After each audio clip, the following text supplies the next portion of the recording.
That should be illegal. That Yes. should be illegal. That Yeah. should be illegal. Like Yeah. it's like nobody really owns anything. No. And I think I need a revolution. I really want a revolution.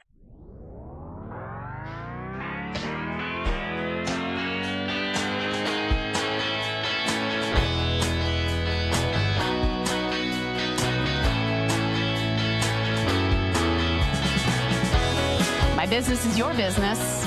It's all up in my lady business with me, Mary Nisi.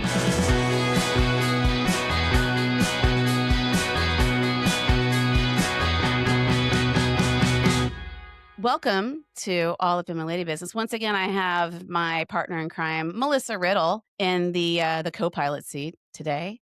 Hello.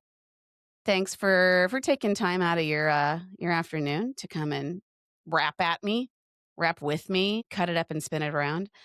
We are recording this the week before Christmas That's right.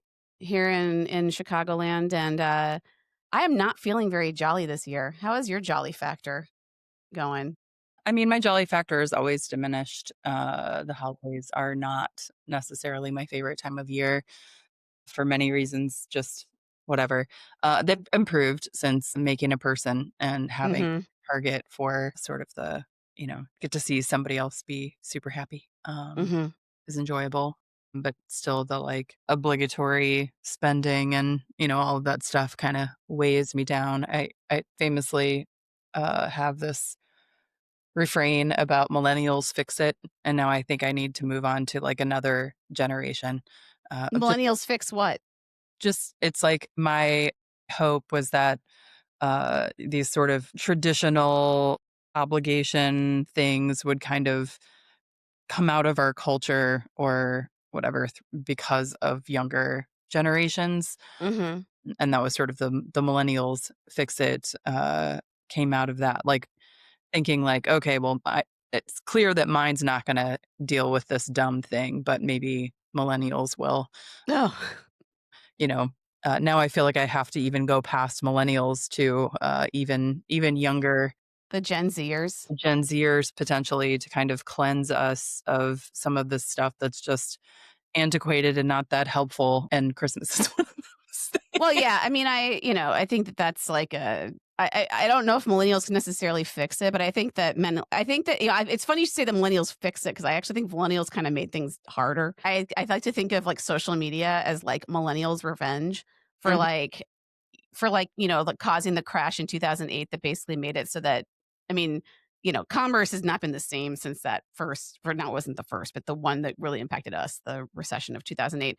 And so they like, there were no jobs. And so that was when like social media was coming out and they're like, oh, we're going to make it complicated and hard and things that older people can't figure out. So they have to hire us to do this thing that only they can do well. Okay.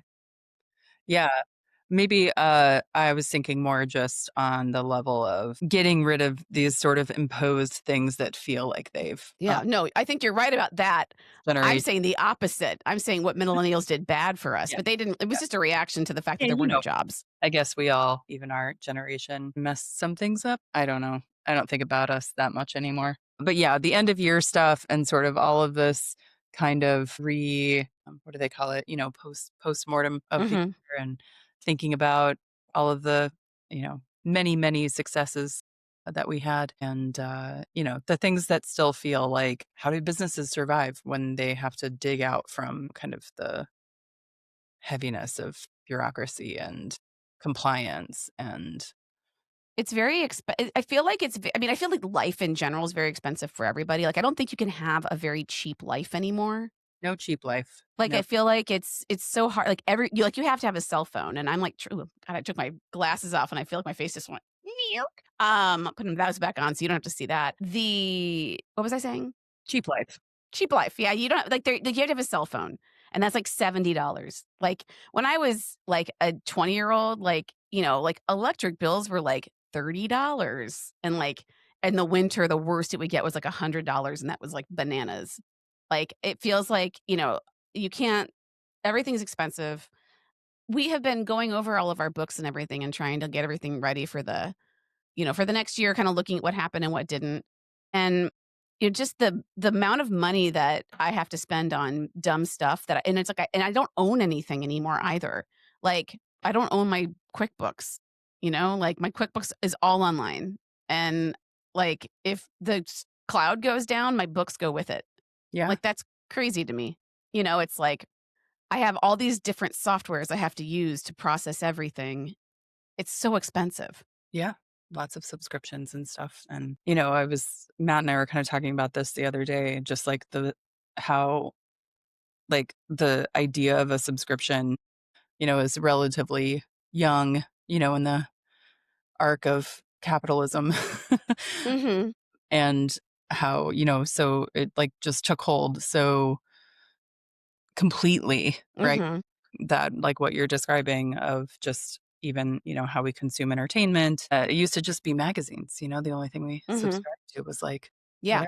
whatever the news. There were no, like, boxes of crafts that showed up every 4 months or whatever, and, but it also, like, it's like all these little things that every time I say, "It used to be like this," I feel like I sound like an old person that's like, "Everything was better when I was young," and Different. I and it was different, but I do feel like a lot of the things that the technology has done is to replace people and, to make it so you don't and, for some smaller businesses where, you can't afford to have an IT person or have a HR person or have any other, 2-letter disciplines in your orbit. I was reading an article about I don't remember what, but basically, like, the plastics, the rise of plastics came out of during World War II when we made all of these factories to make bombs and stuff. Like, after the war was over and they didn't have to make bombs anymore, they're like, "Well, we have this factory, what are we gonna do with it?" And basically, that's where, like, the plastics of it all was like, "Well, maybe we can use it." There's this we have different all these scientists that came over after the Nazis got they came over and kind of developed all these new products around plastics and all these other things that it's like we created the plastic problem because we had these giant factories, and instead of just realizing like, okay, we can just shut them down and do something else, they had to like figure out something else to do with them. And now we have this plastics problem. I mean, maybe it's probably way more complicated than that, but it does ring like that could be Yeah. there's truth in that. I think so. I think we talk about this frequently because it comes up so often and whatever, is, this idea of like industries propping up industries and like the lobbyists of those Mhm. industries, like the tape industry, waiting for the holidays when that, people consume, a whole bunch of tape, preventing us from coming up with a better way to wrap gifts. Just how like the Mhm. innovation has such a hard time grabbing hold because there's so many forces trying to keep the status quo because there's so many industries that benefit from nothing changing, and that drives me endlessly crazy. Well, especially when you look at some place like China that I feel like we are fed a lot of like anti-China, like, you know, Definitely. I mean, since because college, I was like, sending letters to our representatives about Tibet, you know? oh, yeah. Yeah, yeah, yeah. I mean, yeah, in terms of their, like, human rights issues. But Exactly. I think but on the positive side of things, I think there are some things like, they very are heavily investing in renewables right now, Mhm. and they're trying to make it so that they are completely off anything fossil related by, like, 2030. And, Yeah. like and they're, like, on the way. Like, they're and, like, they're actively trying to make things, like, better and easier and future proofing them, and then we're like, "No, there's 5 rich guys that make money off of the remaining coal that is at the center of the earth." And so instead of, like, being like, "Sorry, rich guys, you either have to, like, innovate or" you know I mean, what's the buggy whip? Buggy whips were, like, a thing everybody had to have, and then the second the cars were made, the buggy whip, was no longer necessary, and that guy, like, had to find a new job. It's gotta invest in, I mean, again, we're trying to solve the world's problems here on a podcast, but, like, putting I think the idea that if your industry is like technology replaces your industry with a bigger, better, idea or whatever it is that like that just means you you're done or you have no, expertise anymore. Like, obviously, there are other countries that when a primary industry or a utility or whatever it is that exists, it goes by the wayside or the expertise changes, you educate the same people to do the next thing. It's like I guess you have to be, willing and able to um take that education on and whatever, but, like, that's where I wish, when it comes to these guys with all of these gajillion dollars, it's like we could fix these problems by training a workforce to do the thing that is the better thing instead of just holding on to the past until our, nails bleed. It's the difference between, like, capitalism and commerce, like, it's like, I mean, and all this kinda stems back to, in Reagan, who ruined the world, in my opinion, but he changed the tax rate. Like, the tax rate used to be 90% for like, the corporate tax rate was 90%, and that was graduated. Like, it wasn't like, if you make a gazillion dollars, it's all taxed at 90%. It's like the first 100,000 is taxed at 30 and the next millions taxed, it's like it goes up. So it's not like, I think everyone hears that, they're like, "Oh god, that's not true," or that would have been, it's like, no, it was graduated. If I was getting taxed at a 90% rate, it would very much behoove me to reinvest in my company, Mhm. you know, buy open other locations so you can employ more people, or pay everybody better because they are, you've got all this money, and that's how, like, minimum wage goes up, and that's how, we wind up becoming, we wind up progressing as a society, is because we're taking that money and putting it back into the business, the, like, thing that made it possible for you to make money in the first place. And I get it, I'm like the owner of a company, like, I'm the man or whatever, but, like, I have been very much forced to invest all of my money back into the company because I'm at this weird sweet spot where I make enough money to, like, be a comfortable person, but I'm not buying a second house. I'm not buying a Rolls Royce. I'm not, I'm able to afford the life that I have. I mean, it's basically just there's this, I guess, diminishing returns, at some point in growth and, like, Mhm. the amount that you have to invest financially or time or labor or hiring or all of the different things that are required for growth. It's like, if I have to spend this much to make this much, but then I also have to do all of these other things in order to take that step, then, is that what I want? Is it even worth it? When I had my own business, that was definitely a major contributor to me deciding just to move on because as a single op, person, you obviously have a huge limitation on how much you can do because you're one person and you only have the time that you have. But to grow, even adding one person requires just an onslaught of, like I said, compliance and, Mhm. all of that stuff, that major investment, it's like nearly impossible to do it Mhm. in ways that, just like floored at the people that are, able to build a business that's beyond just themselves because Well, it's if you yeah, I mean, 'cause and I think that if I were to try to start Toast and Jam now, it would be, I don't know if I could do it. I feel like I kinda was doing this at a time when, like, I mean, first of all, it's like I think about the internet and I'm like, well, my job couldn't, at least the way I'm doing it, would not be able to be, wouldn't have been possible. Like, um, to do if, it like, on the up and up, completely. yeah, I mean, well, the internet of it all made it possible for me to, like, easily download music, Mhm. and, I could email people and I was able to, the internet makes it easier to, like, find people and whatnot. So, like, and I was in, like, this nascent, 2003, 2004, when I was, like, beginning to DJ weddings and things. It's like, there was a lot of change technology-wise that made it possible. But when I started Toast and Jam, like, everybody in this industry, and still does in the wedding industry, almost everybody's a 1099. I think we've covered this a million times. And so it was really easy for me to add employees because there was no real onboarding. It was like they gave me their social security number and filled out a W-9. And that was, the extent of my, I didn't have to get them insurance. I didn't have to onboard them. I didn't have to get them into payroll. I just was like, it's like they would come, they would work, I would write them, they would give me an invoice, which was just a piece of paper that had their name, the date of the event, and then the amount that I was paying them.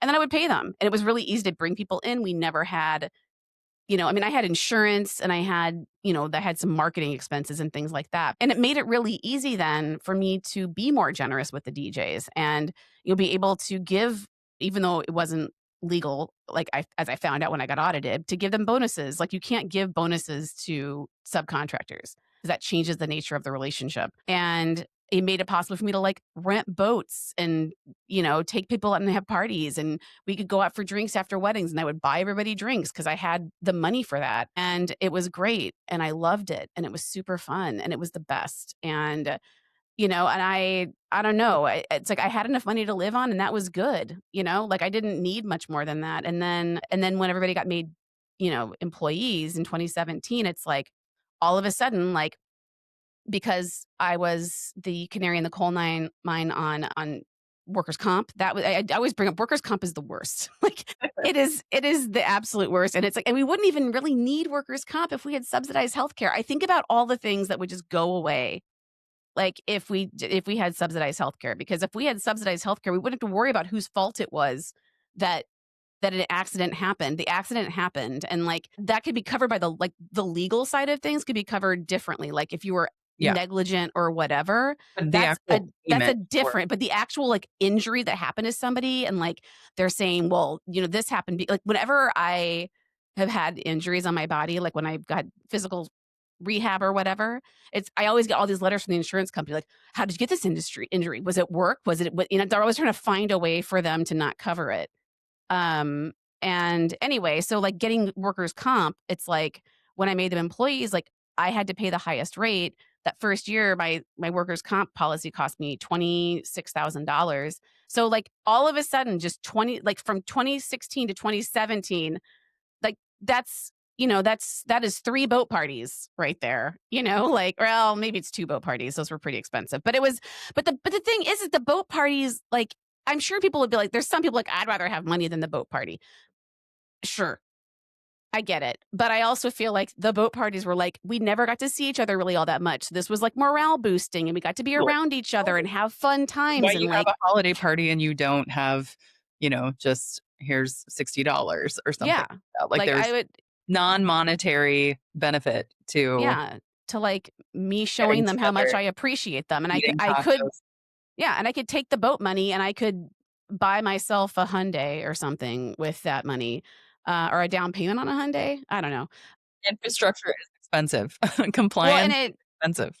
and it's not that I don't wanna be in compliance, but it does feel like all of the compliance that I am in is because of the bad behavior of other businesses before me. Like, I'm paying for the mistakes of other of other business owners that haven't been ethical or, didn't want to, own up for mistakes that they've made. And I'm not saying that I am perfect and I have done everything correctly, but I've always tried. Like, my heart's always in the right place. I'm never thinking like, "How can I fuck over these DJs and pay them $50 less so I don't have to," like, that's never part of my calculus. My calculus is like, and nobody knows and nobody cares. No one cares about the things I have to deal with, and I mean, honestly, I barely care about the shit that I have to care about because I am angry about it.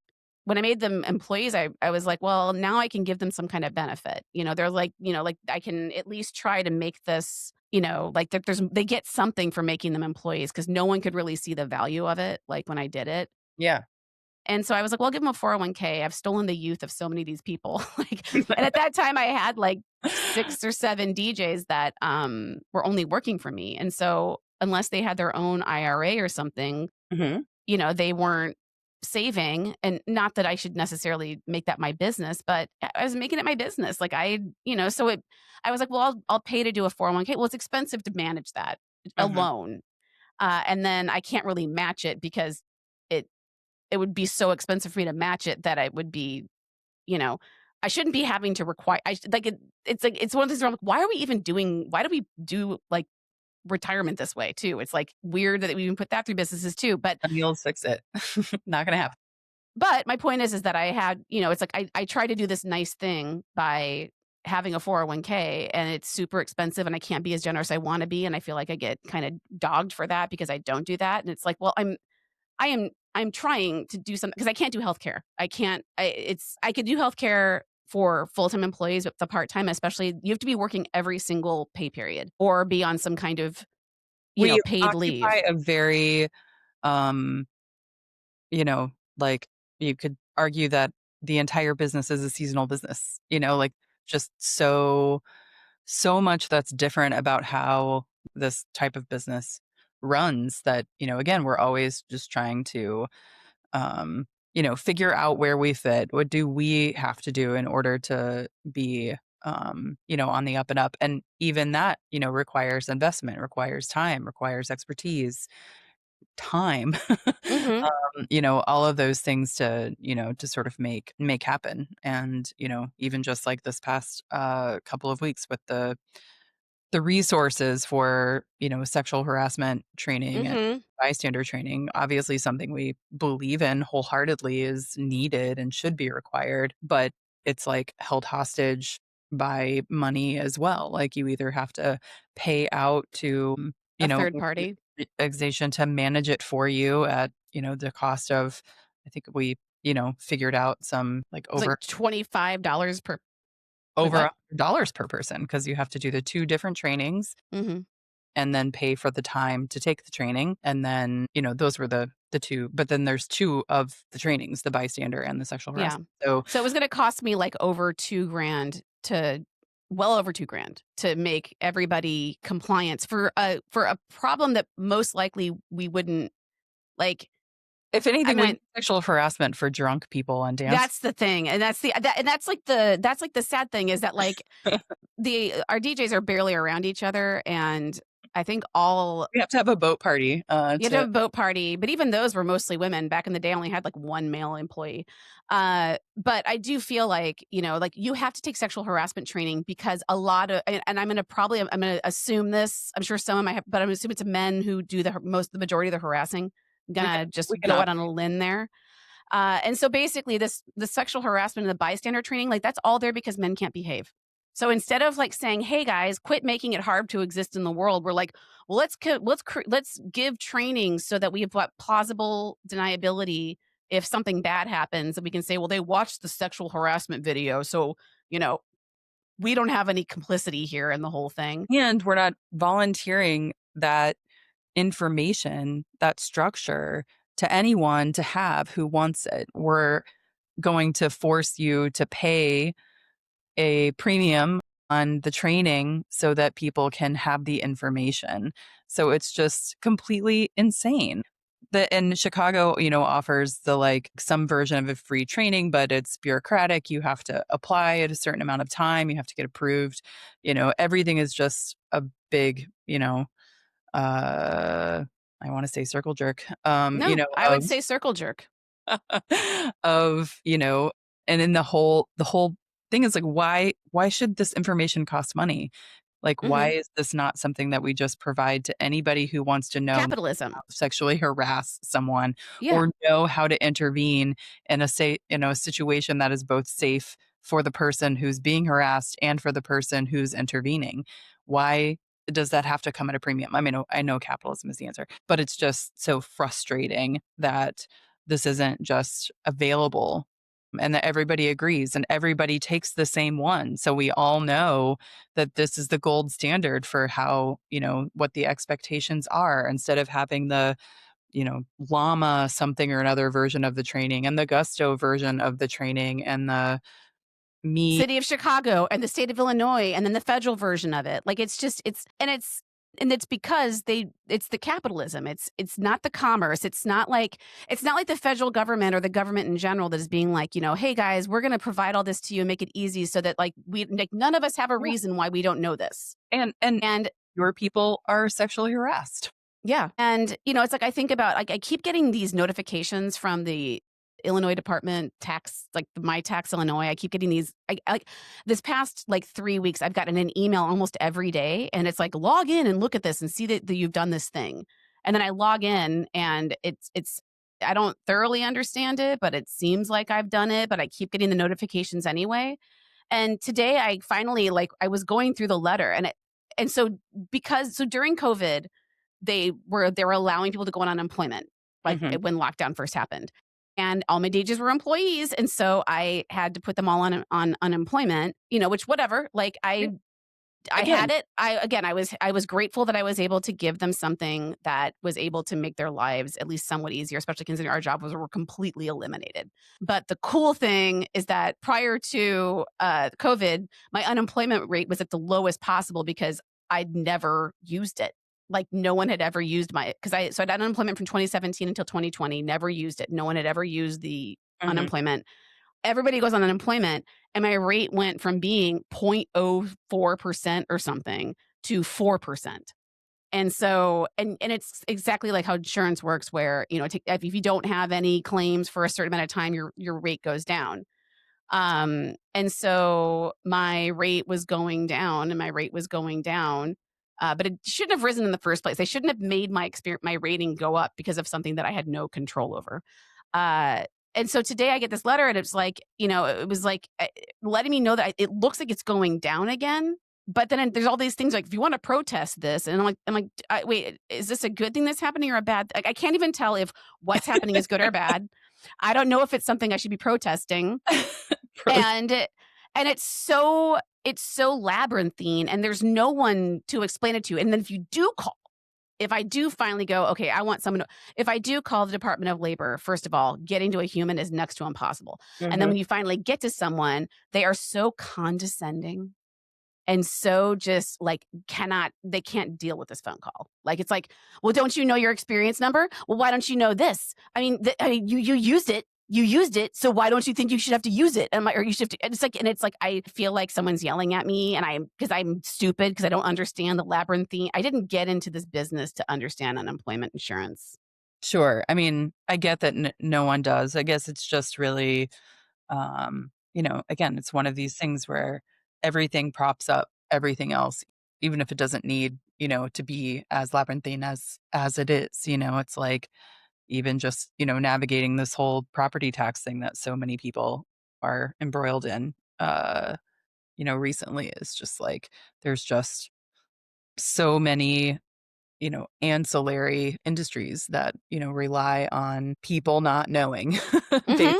basically, and then reaching out, hoping for expertise or hoping for assistance. And some people can finance that, and some people just get, scooped up in it and have to hope for the best and hope that they have a way to pay for things. It's Well, just the property tax of it all is really is really annoying because especially like in Chicagoland, tax dollars pay for the schools, and so it's like another you fun thing. yeah, uh, and it's not like when your taxes go up, you get like I would be fine with paying more in taxes if it meant that I Right. was getting more things for it. Or I got an itemized list, of what that increase was covering, right? Or I could vote on how it's spent. That's what I would really like to do, I is I mean, would really isn't that the theory that, if you choose the people who are going to make the decisions about how money gets spent by voting that's the for them? thing. I don't they're not though. They vote the thing is that I feel like that this is the hard thing, the hard truth about we've gotten so far away from the intentions of these things, and which is especially clear to me because I've been watching the American Revolution documentary by Ken Burns on PBS.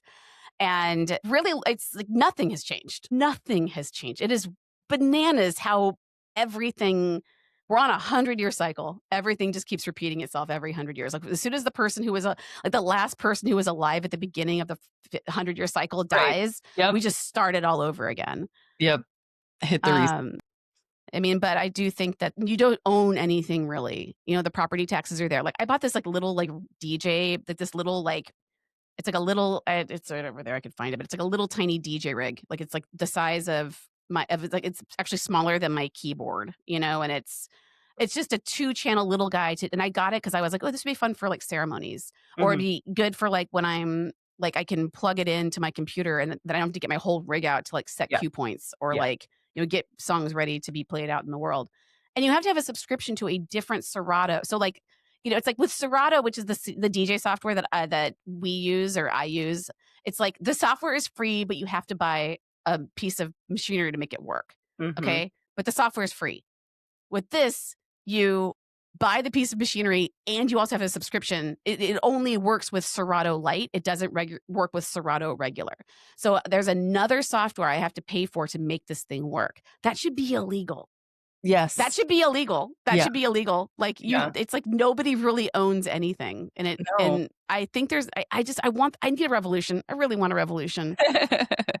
Nothing makes sense. Nothing Mhm. makes sense. Like, it's so hard. Like, in my job, my sort of default setting, I guess, in communicating basically anything, whether it's to a client or to one of the DJs, anyone on our staff is like, first I can run it through my logic filter and it makes sense to me, then I know how to communicate around it. I know how, like, to say what I mean, because it has passed the test of, like, even if it was like a price increase, things that are painful, that you don't want to, as long as you can sort of find the way to make that change logical to people, it doesn't hurt as much, there's Mhm. understanding. And I feel like things are so painful right now because logic has completely flown the coop, you Mhm. know? Like, you It's left the can't chat.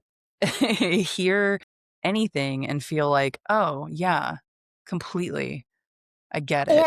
Or that the thing is happening, like, because it's gonna ultimately make everything better for everybody, Sure, yeah, you and know? people are willing to make, sacrifices when there's purpose, but yeah, their logic and purpose, I don't, if somebody told me when I go to the grocery store that this this is a great sidebar story that's somewhat related because I was about to bring in corn, uh, to talk about corn, like, for farmers, It's like, the corn. more for corn because it was gonna make, families in the corn belt, do better than, like, and I knew that that's Wait, what? Wait, start over. Wait, happening. what? Start But over. okay, well, let's go back to, so one of my favorite little local spots is the patio. Do you guys have the patio? Do you know what the patio is? I guess it's more of a western suburbs thing, but it's this great chain that I don't know how to adequately describe. It's somewhere between, like, fast casual sort of Panera, get a number, sit down place, but local and cool, and they do, so, like, what I had last night was a barbecued pulled turkey taco, which was freaking fabulous, okay? But they do, like, like a half chicken, sort of maybe like a Boston market, but not on, like, the level of Boston market, but it's huge and, you pay and you sit down, whatever. And it's really cute. So there's one in Lombard and I love it. And they have lots of gluten-free options, which is why I also like it. But it's not super expensive. Anyway, Evelyn got a hot dog plain, and one of the side options was either a piece of corn on the cob, or fries, and so she picked corn, but she also wanted fries, and so I got her an order of fries and cheese sauce because she is a cheese sauce-aholic. Um, and then we go and sit down, and then they bring it to us, and there's no cheese sauce and there's no corn.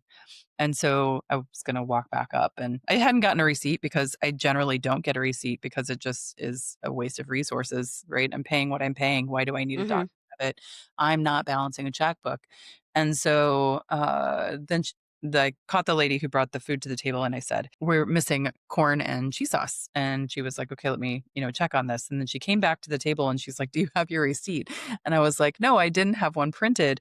Uh, and then she's like, "Okay." So she leaves again, and then she comes back with the cheese sauce, but no corn.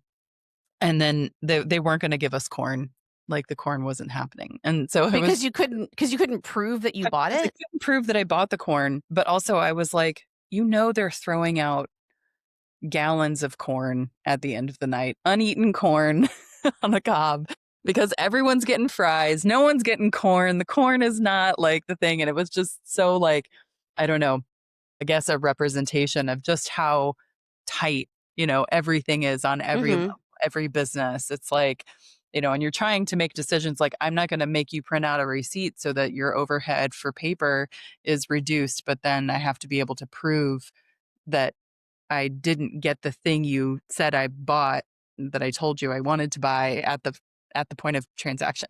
And then also the concept of, like, hey, we or even if they were like, "Hey, we went back and went into the computer and saw that you didn't get corn. Mhm. Do you want it? Because we didn't charge you for it, Uh-huh. and, Yeah. or like, "Hey, here's the corn now. Keep your receipt in the future." Like, there's so many, and it like, and the thing is, it doesn't endear you to the place. It's just it puts you through this, like, just, analysis of, like, what just happened here? Yeah. Where it's Like, almost like they're, like, accusing you of trying to, like, "Well, I'm not gonna say I want the you're corn, but poor, then I'm gonna." my child.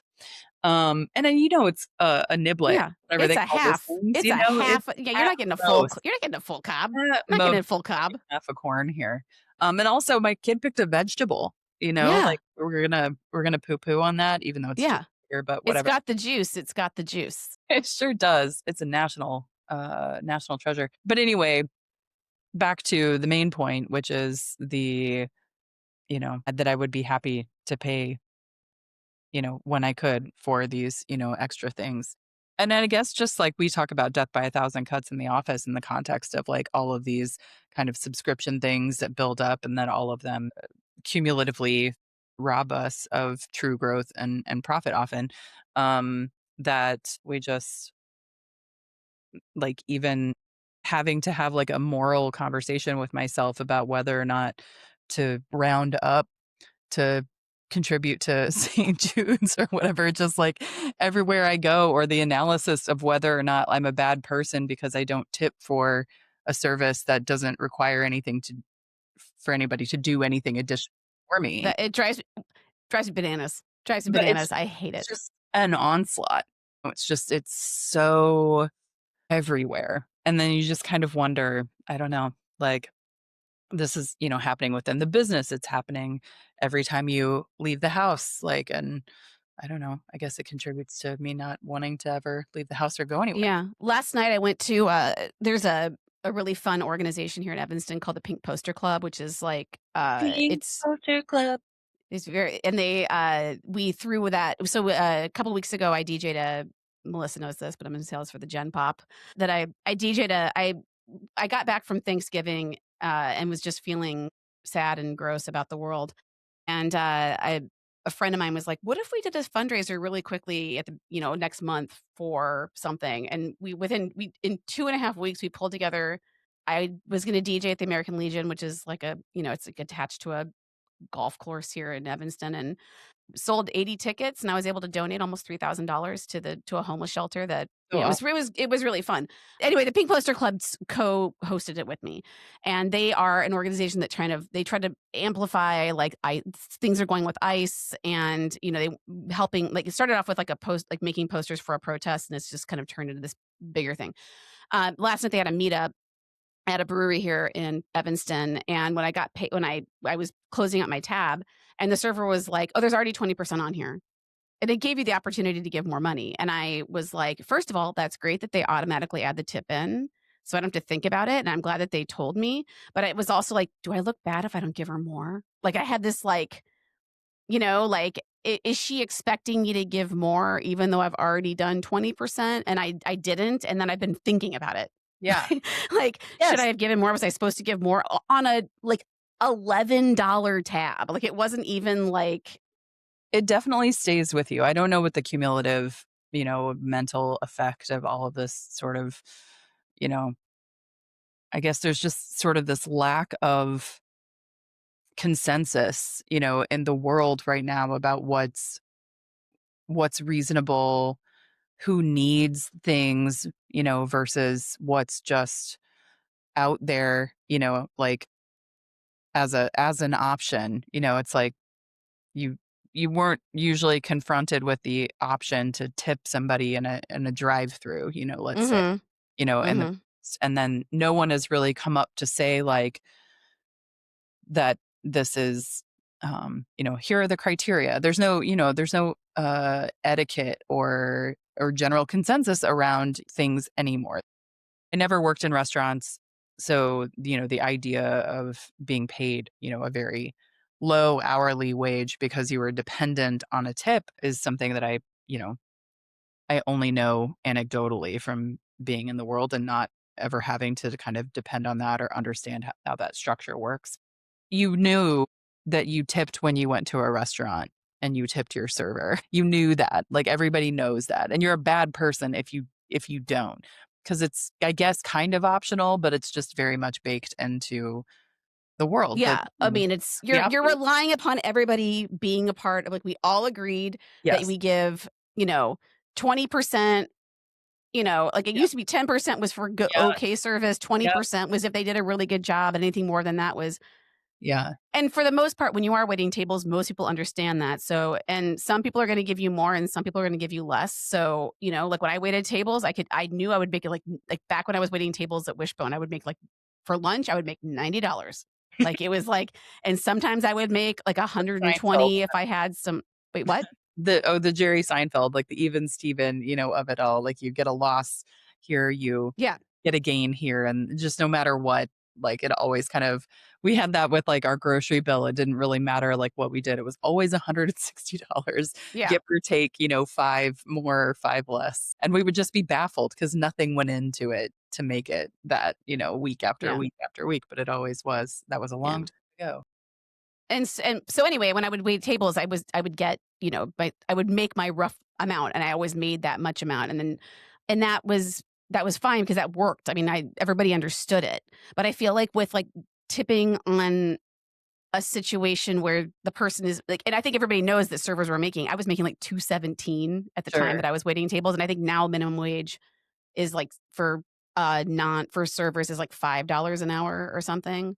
Um, they just raised it in Evanston to $15 an hour. But anyway, uh, tipping on servers where they're getting paid ostensibly, a a regular hourly Yeah. is difficult for me to like, like you are getting paid to do this. Like when I was waiting tables, I wasn't getting paid. Like I literally was at the, like relying upon everybody understanding the social contract that you're supposed to pay for that and having to pay more. I mean, I wonder how much money I've spent this year on tipping on things that I never used to tip on.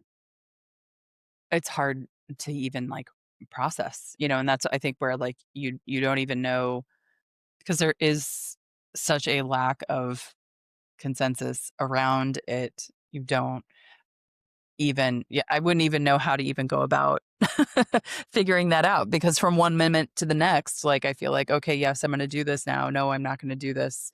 I don't even know what my own criteria, for saying yes or no is. Or even or even like what's assumed by the server. Like our office for those is located in Logan Square across the street from Bang Bang Pie. The illus And we go there a lot to get, various things. And it's like I feel like I have to tip there because I see them so often, which you would actually think would be like the opposite. Like, oh, I see you all the time, so I tip you every fifth transaction. But I don't feel like I can do that. I feel like I have to tip every time. And so it's like and they're not doing anything more than just asking me a question and then handing me something. Like it's not Yeah, and it makes me say things that sound miserly or Scroogey where I'm like, it's like, but it's, you know, an extra $2 here, an extra $3 there. I mean, I guarantee you in a week, I probably, tip out $50 yeah, I think on that's shit fair. that I never used to tip on. Yeah. I was thinking about, how this sort of intersects with like DJ performance and stuff like that. When again, these are kind of industries where gratuity is normal, right? Or has always sort of existed as a norm is that you would, tip somebody for an excellent performance above and beyond the base rate of the service. And I guess there's a world now where I'm kind of like, are the DJs getting sort of pulled into this lack of clarity, Mhm. like where, maybe they're seeing less, gratuity or less expectation that they're going to get that tip. Well, I actually think they're getting tipped more Okay. than I Curious. used to, like, and Mhm. I do think they are, to the point where I've had some DJs, like, complain to me about, like, not getting tipped Mhm. and, and it's like, it used to be, once again, like, back when I was DJing all the time, when I was doing, like, 60, 70 weddings a year, like, I would say, like I used to get tipped, like, every 3rd wedding, Okay. like, it would be, like, every 3rd or 4th wedding, and sometimes it would be, like, a sweaty $20 bill that they just put in my hand, and we're like, "Oh my god, that was the best night of my life, I cannot believe how good this was, here's 20 American dollars," and I'd be like, and I'd be like, "Alright, cool, now this covers my coffees for the next 2 days," like, I don't And then sometimes I would get handed an envelope before I even walked in the like, as I'd walk in the door that had $400 in it, and I hadn't done anything, Yeah. and it's I mean, I was going to go on and do Sure. amazing things for those Yes. people. Yeah. So but I think now it's a little bit more, like, assumed you're going to get it. So when it's the grumbling that, like, "Oh, I haven't gotten tipped in a while." It's like, you know, it was sort of like a bummer, and now it's, like, almost, like, angry if you don't get a tip. Sure. I mean, I think that's kind of the thing that I guess matters in all of this analysis is like the expectation and how you frame your life and what you're capable of doing based on what you're assuming you're going to get and then what the consequences are if you don't get it. When there's always that sort of optional will you, won't you, kind of um out in the ether, like I think in industries where, tipping is definitely like, waiters or whatever, it's just sort of imagine like if people are getting tipping fatigue, as it were, like are they experiencing, a loss of income or whatever because they um, can't expect as much as they used to anymore because they used to be the only industry or one of the few industries where that was the understood, transaction between service provider and receiver. So I don't know. I guess I just like being somebody who's on a stable, Yeah. cycle of being paid. Like, it does make you wonder about the people out there in the world who were those few industries and how it's affecting those industries when now everyone has their hand up to kind of participate in that. Well, and the life has gotten so much more expensive too. I mean, my electric if these electric bills are, like, affecting me to the point where I can only imagine if you're living in, like, a drafty apartment that has shitty windows and Badly. isn't badly insulated, which is, like, everything I lived in up until I moved into my first condo, like, when I was 30. Like, every place I lived in was a drafty nightmare, and our electric and gas bills were out of control, but out of control meaning they were $75 versus $30. Like, like, if I mean, I had the office, we had our electric bill last month was 400 and something, which is what? Yeah. Like, I kinda wanna look at that because 'cause I'm like, "Why is it $400?" But is that because of the data centers that are hogging all of our energy and everything's gone up, or were we using more of it? Was it more expensive? Like, I don't even know. Are we just, leaving doors open and it's drafty and the heat's just, having a hard time keeping up? Who knows?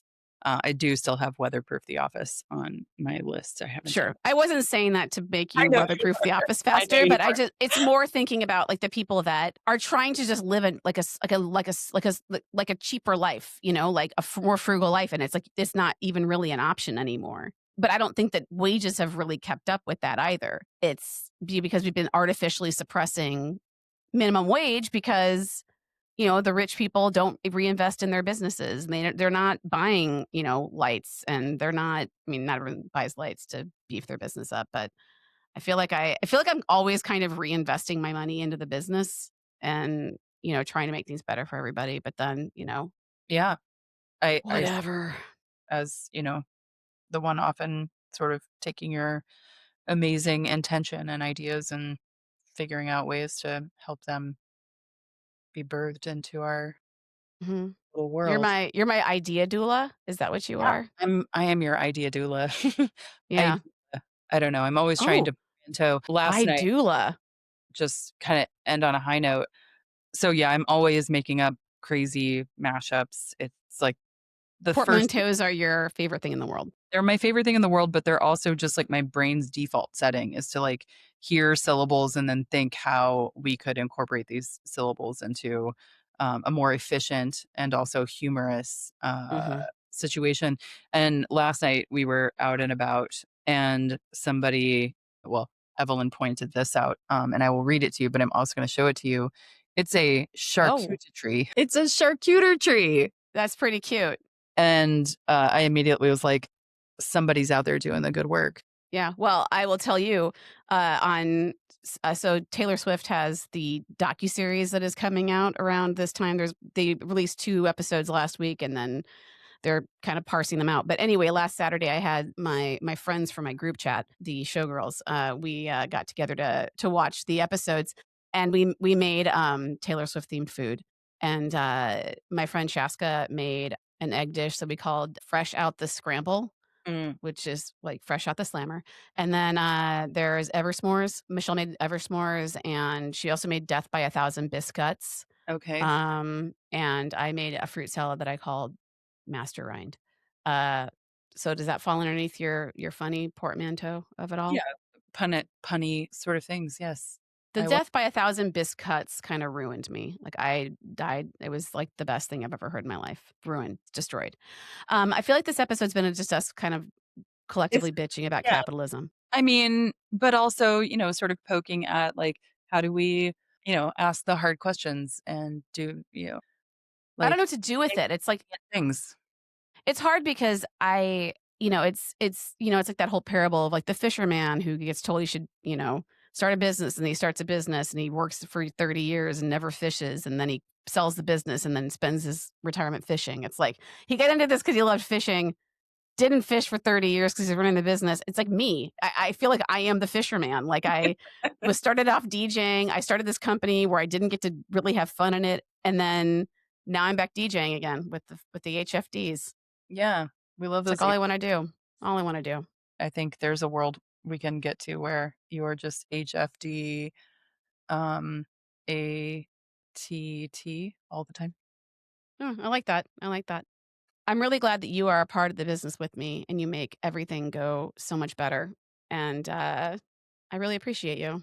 Likewise, Mary. I mean, I really do think that the whole magic is, again, this confluence of your brain and intention and, desire to run something that really does employ these amazing, sort of talented people that, like Weirdos? you say, yeah, weirdos or people who just, a 9 to 5 was not, the world that they were going to thrive in and giving, a real platform, profession, something that people could do that can be all the things. Like when I say to people on our sales calls, like, the uh, doing, improvisation and being obsessed with music and being on the radio, and then this sort of being a wedding DJ was like this, confluence of all of these things that could occur simultaneously and then also be a legitimate way to finance a life. And, Mhm. you know, again, when I say to myself, "Does this make sense?" I'm always kind of putting it through that kind of filter. Does this make sense for how we want to operate? I think there's a certain sadness that is as challenging as it is because of all things that you have to overcome in the world, and the expenses that you have to overcome in the world to have something that can both be a real business and be profitable and be an amazing atmosphere, to work in and serve people the way that we wanna serve them, our couples, and, it should be easier to be. Yeah. And I will say that, like, before, like, all of these technologies that came along that were supposed to make our lives easier, they all made everything harder. And I don't think people have really, like, I think we get so dazzled by the newness and what we call progress and the things, like, it's like how AI has been everyone's been investing so much in AI and no one is using it. And so they're like, Microsoft was doing all this stuff to basically get people to use their AI, the Copilot, and no one was using it. And they were like trying to pay people to use it, and no one was using it. So now they have stopped trying to make people try to use their AI because no one wants to use it. It's like, I don't want to outsource that much of my brain. Like, the more you outsource it, the less your brain works, and then it's gone. So I don't know. I would really love to return to a, Luddite, fuck the internet. The pendulum, she is swinging, Mhm. be cool to have some balance, but we'll see if we ever get there.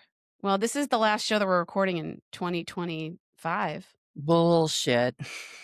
That's true, but blows my mind, that's all. That we're at the end of 2025. I can't get out of this year fast enough. All right, Melissa. Well, it was a great conversation.